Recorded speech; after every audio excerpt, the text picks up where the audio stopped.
Bienvenue dans cette nouvelle vidéo. On va voir ensemble un live sur les bases de la radiologie, tout ce que tu dois savoir pour l'EDN. Donc on va rentrer dans le vif du sujet tout de suite. Donc dans un premier temps, j'aimerais t'expliquer pourquoi c'est extrêmement important de progresser en radiologie.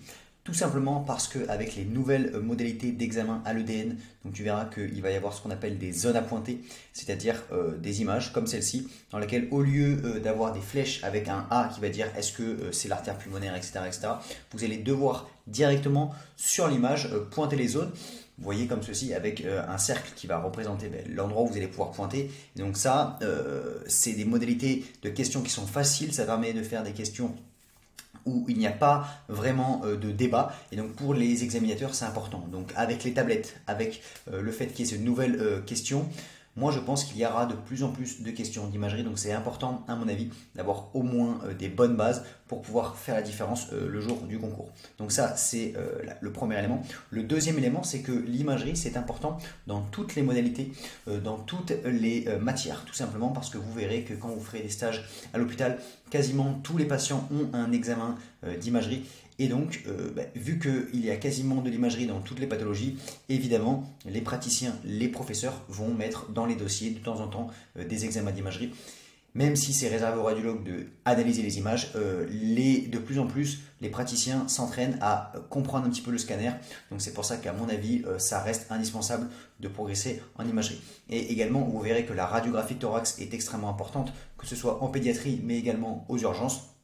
Donc voilà, il y a tout, et notamment le fait que les questions soient faciles à faire et qu'il n'y ait pas de sujet de débat, parce que vous verrez que de plus en plus, durant les années, il y a eu beaucoup de questions avec des débats, et les examinateurs ont été un petit peu embêtés à cause de ça, et donc ils essaient de faire des questions qui sont vraiment dans un sens, il n'y a pas d'interprétation, et voilà. Et l'iconographie, l'imagerie médicale est vraiment très importante, et c'est pour ces éléments-là qu'à mon avis, vraiment l'importance va devenir grandissante. Voilà, donc on va rentrer directement dans le vif du sujet et voir ensemble les indispensables en imagerie.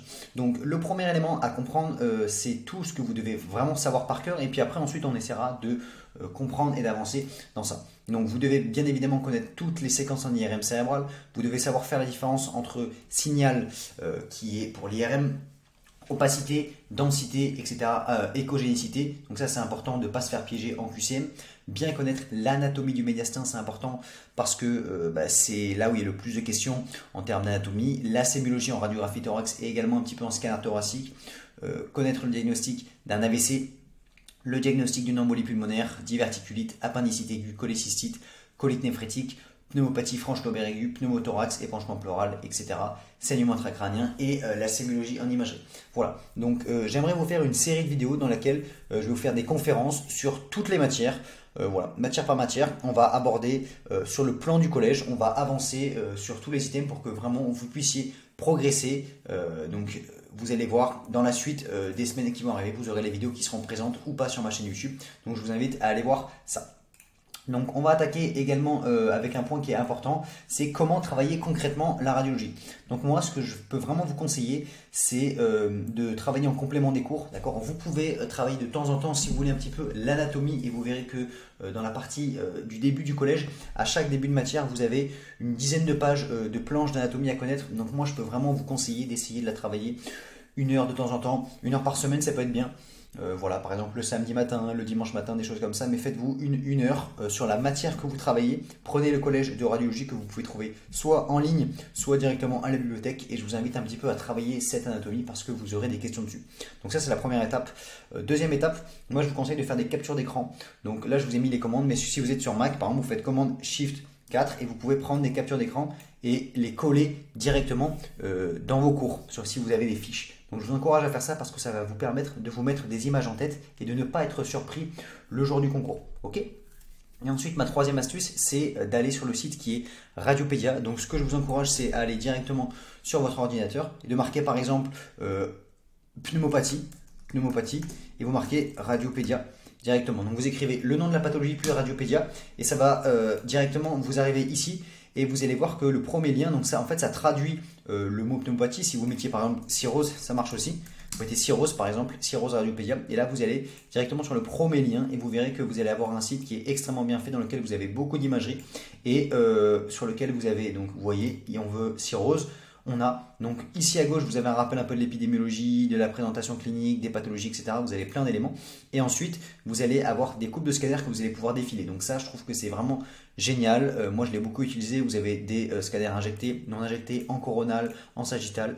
Donc c'est top. Et également, quand vous allez ici à droite sur Findings, vous pouvez également ici traduire en français et vous avez comme un petit compte rendu qui vous explique donc la rate, etc. etc. Donc vraiment, ça moi je peux vous encourager un maximum à aller sur ce site, c'est un site excellent.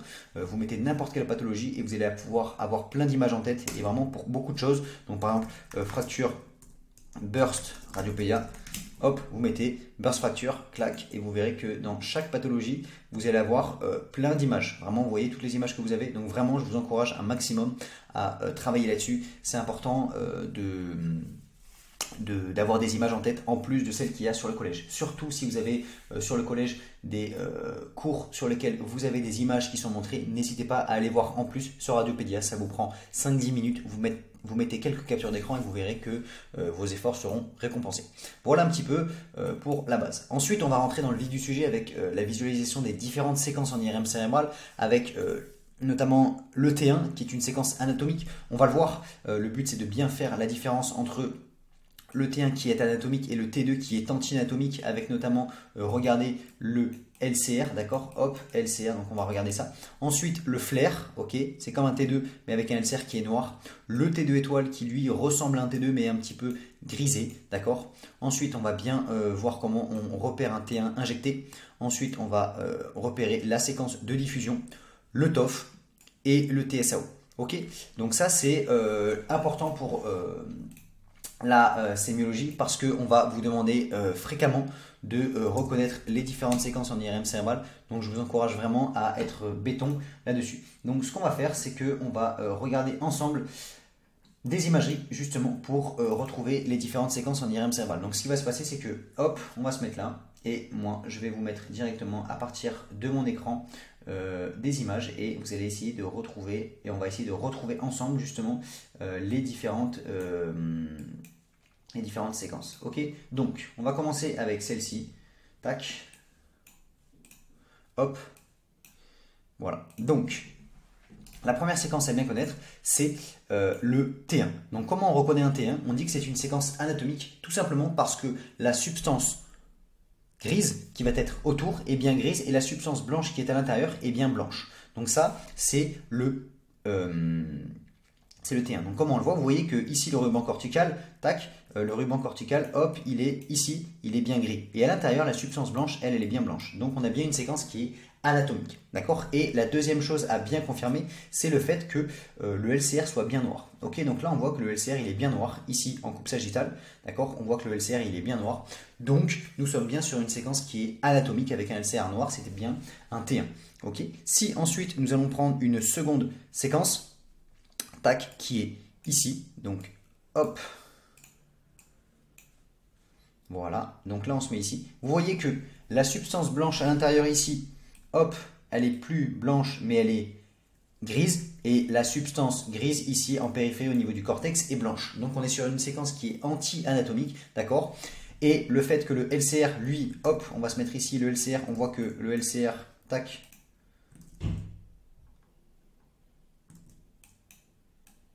LCR blanc à cet endroit-là, vous voyez que nous sommes bien sur une séquence anti-anatomique avec un LCR qui est blanc, c'est donc un T2 classique, d'accord. Ensuite, on va prendre cette séquence-là, tac, avec, hop, voilà, donc ici, séquence un petit peu différente avec, on regarde toujours pareil, la substance blanche ici. Donc moi je vous conseille de regarder la substance blanche, c'est plus simple parce que la substance grise on la voit, mais elle est plus fine. Alors que la substance blanche c'est vraiment celle qui est à l'intérieur. Donc on regarde substance blanche, elle est grise, et la substance grise elle est blanche. Donc on est sur une séquence qui est anti-anatomique. On va regarder le LCR, on voit que le LCR il est bien blanc. Ok, donc on est sur une séquence T2, d'accord, c'est pas un T2 flair, mais quand vous voyez la différence par rapport à cette séquence-là, ici, vous voyez que cette séquence ici, elle est un petit peu plus grisée, un petit peu, elle est moins vraiment en noir et blanc, un peu vraiment bien nette, noir et blanc, alors qu'elle, elle est plus grisée. Et voilà, donc ça c'est la séquence T2 classique, Et quand vous prenez la séquence T2 écho de gradient, d'accord, elle est un petit peu plus grisée. Donc vous faites bien la différence entre ces deux séquences-là. Et dans cette séquence T2 grisée, donc T2 étoile, T2 écho de gradient, on va chercher des saignements qui vont ressortir sous forme d'hyposignaux. D'accord? Voilà. Donc ça, c'était la séquence T2 étoile. Ok. Ensuite, on va voir la séquence suivante.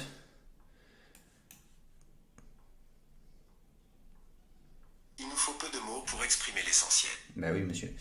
Ok, donc ici, c'est pas cette séquence-là. On va se mettre sur cette séquence. Donc, la séquence suivante va être la séquence hop. Vous voyez, donc c'est une séquence un petit peu particulière qui est assez sensible, mais c'est une séquence diffusion. Et donc pour justement reconnaître séquence de diffusion, c'est une séquence sur laquelle on ne voit que le cerveau. Vous voyez qu'on voit que l'encéphale, on ne voit pas les enveloppes qu'il y a autour vraiment. Et parfois ce sont des séquences qui sont, hop, on va se mettre sur celle-là, c'est un petit peu plus simple à voir. Donc séquence de diffusion sur laquelle on ne voit pas l'intérieur du cerveau. Hop, voilà. Tac. Voilà, donc ça c'est le T2 qu'on avait vu juste avant. Hop, et je vais vous mettre donc la séquence suivante. Ça, ce sont les aléas du direct, bien sûr. Hop, voilà, donc ça c'est pas la bonne séquence, bien sûr. Voilà, la séquence est là. Tac. Donc on va zoomer un petit peu et on va regarder la séquence suivante. Voilà. Donc ici, séquence suivante, avec, on regarde l'intérieur, la substance blanche, elle n'est pas blanche, mais elle est grise, et la substance grise, ici, elle est plus blanche. Alors là, c'est pas flagrant, parce que des fois, c'est pas toujours flagrant, mais on voit que c'est une séquence qui est anti-anatomique, avec vraiment une substance blanche qui n'est pas blanche. Okay, et ensuite, on va regarder le LCR, qui lui, n'est pas blanc. Donc on n'est pas sur un T2 classique, on est sur un T2 flair. Le T2 flair, c'est une séquence qui est très utilisée en IRM cérébral, tout simplement parce que ce qu'on va rechercher, vous verrez en imagerie, notamment en IRM cérébral, ce sont des hypersignaux flair, comme les petits hypersignaux ici ou là. Et lorsque vous avez de l'hypersignal flair ici, qui va être collé au liquide qui est le LCR, si ce liquide est blanc, eh bien vous allez avoir du blanc versus du blanc. Et donc on ne va pas le voir. Alors que si on a du blanc autour du noir, ça va être beaucoup plus facile à voir. Ok?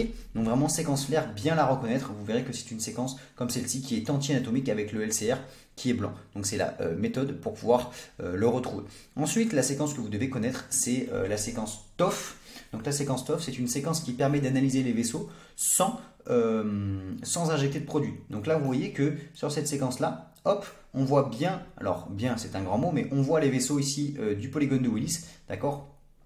Notamment chez ce patient-là où on voit qu'on y a une occlusion carrément ici M1, d'accord? Et on voit les vaisseaux. Et souvent, vous êtes plutôt habitué à connaître ces séquences sous forme de reconstruction 3D comme ceci en MIP, d'accord? Donc là, on voit bien les artères du polygone de Willis avec une occlusion M1 droite. Donc c'est important de bien connaître cette séquence-là. Et en fait, on peut avoir les séquences natives que je vous ai montrées juste avant. Donc voilà, séquence TOF qui est une séquence non injectée. Ensuite, je vais donc vous montrer la séquence diffusion qui est une séquence importante à connaître en imagerie cérébrale. Tac. Donc, ce qui va se passer en séquence de diffusion, c'est que on va voir uniquement la boîte crânienne. On voit pas la boîte crânienne, on voit uniquement l'encéphale. D'accord? Donc là, on voit uniquement le cerveau et vous voyez que toutes les enveloppes qui sont autour ne sont pas visibles. Voilà, donc cette séquence-là, et le but de cette séquence, bien sûr, c'est de voir des hypersignaux diffusion comme ceci. Donc ça va signer, on verra dans d'autres vidéos, l'ischémie cérébrale, d'accord? Donc le but, c'est de voir les hypersignaux de cette manière-là. Et la séquence de diffusion va toujours être prise en même temps que la séquence ADC. D'accord? La séquence ADC, c'est une séquence qui est réalisée en même temps que la séquence de diffusion et elle permet justement de quantifier le signal de la diffusion. Là, je l'expliquerai dans une autre vidéo sur l'imagerie neurologique spécialement. Mais voilà, donc là, on voit qu'on a un hyposignal en diffusion, en ADC, pardon. Ok, voilà, et ensuite, je vais vous montrer la dernière séquence que vous devez connaître, qui est donc ici. Là, donc là, je vous remontre une belle séquence flair qui était un petit peu moins belle sur cet examen. Probablement que c'était un patient qui bougeait. Là, vous voyez que la séquence flair, on voit bien ici le ruban cortical qui est blanc alors que c'est la substance grise et la substance blanche intérieure qui, elle, est grise. D'accord? Donc on a bien une séquence anti-anatomique. Et lorsqu'on va regarder le LCR, on voit que le LCR, lui, il est noir. Donc on est bien sur une séquence un anti-anatomique avec un LCR noir, donc T2 flair. Ok. Ensuite, je vais vous montrer cette séquence-là. Tac. Donc là, ici, on est sur une séquence avec une substance blanche qui est blanche et une substance grise qui est grise avec un LCR qui est noir. On est bien donc sur une séquence qui est anatomique. On est bien sur un T1. Et après, il va falloir regarder ici au niveau des sinus si c'est une séquence T1 injectée. On voit qu'il n'y a pas de produit de contraste. Donc on est bien sur un T1 qui est non injecté. D'accord? Et on va vous montrer juste à l'instant un séquence T1 injecté pour voir la différence. Donc là, on va regarder. Hop, la séquence apparaît, tac. Et vous voyez que ici la substance blanche elle est bien blanche, donc on est bien avec une substance grise qui est grise, donc plutôt sur une séquence anatomique, d'accord, avec un LCR qui est noir, on est bien. Et sauf que quand vous regardez ici le sinus, vous voyez que il est rehaussé. Avec pareil ici des artères au niveau du polygone oblique, on voit les artères, donc on a bien du produit de contraste gadoliné qui se situe au niveau des veines et des vaisseaux cérébraux. Donc on est bien sur un T1 injecté. Donc voilà, connaissez bien la différence entre le T1 non injecté et le T1 injecté, c'est important, la séquence flair et également les séquences T2, T2 écho de gradient et la séquence diffusion. Voilà un petit peu, donc je vous ai remis en résumé, on va le voir juste ici, clac, donc tac, on a dit T1 anatomique, T2 anti-anatomique avec le liquide qui est blanc, flair T2 avec un LCR qui est noir, T2 écho de gradient, T2 grisé, T1 injecté, bien regarder les sinus et les artères, la diffusion uniquement le parenchyme cérébral visible, pas les enveloppes, le TOF permet de voir les vaisseaux sans injection. Voilà, et donc là on voit qu'on a une séquence qui est anatomique avec un LCR qui une substance blanche qui est blanche, un LCR qui est noir, ici T2, ici T2 flair, ici T2 écho de gradient, ici T1 injecté, diffusion, ADC, diffusion, ok, TOF. Voilà. Donc ensuite, en imagerie, c'est important de connaître les différents plans de coupe. Donc, vous avez le plan de coupe axial, d'accord, avec le patient qui est coupé comme ça dans l'axe et on le regarde par le dessous. Donc, ce qui est important de comprendre, c'est que là, ici, la gauche de l'image correspond à la droite du patient. Donc là, on a l'hémisphère cérébral droit, hémisphère cérébral gauche. Donc ça, c'est important vraiment et c'est toujours pareil en imagerie. Ensuite, on a le plan de coupe coronal avec un patient qui est coupé comme ceci par le haut. Et lorsqu'on va regarder le patient face à nous, c'est pareil. Ici, droite de l'image, enfin gauche de l'image, droite du patient, gauche du patient, droite de l'image, ok, avec un plan de coupe qui est coronal et qui correspond également à ce qu'on appelle un plan de coupe frontal. Et le dernier plan de coupe, c'est le plan de coupe sagittal, d'accord, avec un patient qui est coupé de face comme ceci et on le regarde, hop, de côté. Donc plan de coupe sagittal et voilà. Donc ça c'est les trois plans de coupe que vous devez bien connaître et à bien vous mettre en tête. C'est pareil en IRM. Ce qu'il faut comprendre c'est qu'en scanner l'image est prise directement en 3D. Donc si le patient est en scanner on pourra toujours faire du axial, du coronal, du sagittal. Mais en IRM le plan de coupe est pris dans un seul plan de coupe. Donc quand on va faire une image on va choisir si on prend du plan de coupe axial, si on prend du plan de coupe coronal, si on prend du plan de coupe sagittal. On peut faire des séquences en 3D, mais elles sont plus longues à prendre. Voilà, donc comprenez qu'en IRM, on va choisir son plan de coupe. Et si on souhaite faire en 3D, c'est une séquence à part entière qui va prendre plus de temps. Voilà, ok, donc pareil, on a un flair ici. On voit bien que la substance grise ici, elle est blanche. Et la substance blanche, elle est grise. Avec un LCR qui est noir, donc on est sur une séquence flair. Ok, voilà, avec coronal, sagittal et axial. Voilà, donc ensuite c'est important de faire la différence parce qu'il y a pas mal de questions souvent dessus entre l'IRM et le scanner. Donc moi j'ai différencié plusieurs éléments. L'os, d'accord, qui va avoir une grande différence. Les plans de coupe, on a dit qu'en scanner, c'était toujours en 3D, en IRM il fallait choisir son plan de coupe. L'irradiation, en scanner ça va irradier, en IRM non. Le temps d'acquisition, en scanner une acquisition c'est quelques minutes, d'accord, et en IRM c'est plusieurs minutes. En scanner c'est 1 minute souvent, c'est assez rapide. En IRM ça peut prendre jusqu'à 20-30 minutes. Le produit de contraste, en scanner on utilise de l'iode, en IRM on va utiliser du gadolinium, d'accord. Et les contre-indications, en scanner on va être plus frileux d'injecter du produit de contraste à partir de 30 de DFG, d'accord, alors qu'en IRM on peut descendre jusqu'à 15. En termes de contre-indication au produit de contraste, si vous êtes allergique au produit de contraste iodé, vous n'êtes pas allergique au produit de contraste gadoliné, donc il faut bien faire attention à ça, c'est pas les mêmes contre-indications. Pareil, chez la femme enceinte, on a le droit, on peut faire des IRM, les scanners, on évite de faire des scanners chez la femme enceinte pour risque d'irradiation du bébé. Voilà. Donc là, je vous ai mis une coupe de scanner où on voyait bien l'os ici à cet endroit-là, ok. Et vous voyez qu'en IRM, ce n'est pas du tout pareil, l'os il n'a pas du tout la même morphologie. En scanner, vous avez l'os qui ressort très très blanc, d'accord, avec le parenchyme cérébral à l'intérieur qui est plus difficilement visible. On peut, bien sûr, on peut analyser un scanner, on peut chercher des saignements, mais la sémiologie fine, la recherche et l'étude précise de l'intérieur du parenchyme cérébral est beaucoup mieux réalisée en IRM. D'accord? Donc comprenez que vous avez scanner, IRM avec l'os qui n'a pas le même aspect, et vous voyez que là on est sur une séquence T1 injectée. On voit bien ici la tête d'union est codée, le thalamus, etc., etc. Alors qu'en scanner, c'est plus difficile à voir. Voilà, pareil, je vous ai mis ici, on verra dans une deuxième partie d'une vidéo, je ferai la partie 2 sur l'introduction de la radiologie, avec notamment l'explication sur les différentes fenêtres du parenchyme cérébral. Mais comprenez que en scanner, si vous voulez voir analyser l'os, vous êtes obligé de fenêtrer votre image. Et vous voyez que si on veut analyser l'os pour qu'il ressemble à peu près à ce qu'on a en IRM, vous voyez que l'intérieur du parenchyme cérébral n'est pas du tout analysable. Donc ça, c'est important à comprendre. Et en IRM, toujours pareil, la séquence T injectée où on voit bien l'intérieur. Ok, là, je vous ai mis 2 coupes de scanner avec... vous voyez qu'on peut changer le fenêtrage, alors qu'en IRM, le fenêtrage, il n'y a pas vraiment de fenêtrage en IRM. Ok, donc là, on voit les 2 coupes de scanner. Voilà, j'aimerais donc dans une deuxième partie de vidéo, je vous ferai une explication précise sur les différents temps d'injection parce que c'est quelque chose qui n'est pas suffisamment expliqué et ça va permettre de bien comprendre comment ça fonctionne l'injection, le fait que ce soit injecté dans le bras et de comprendre les différents temps. Voilà, savoir que c'est la même chose en scanner et en IRM, on va expliquer tout ça. Donc si ça t'a plu, n'hésite pas à t'abonner. Moi j'ai un petit guide d'anatomie qui est disponible dans la description pour que tu puisses avoir les bases d'anatomie, que ce soit en imagerie mais que ce soit également en anatomie pure. Voilà, donc si tu es un étudiant en médecine et que tu as envie de progresser en anatomie, n'hésite pas à aller checker le lien dans la description. Moi je te souhaite de bonnes révisions et on se retrouve dans une prochaine vidéo sur la suite des bases en radiologie et sur les différentes conférences. Donc abonne-toi pour ne rien louper. Je te souhaite de bonnes révisions. Ciao.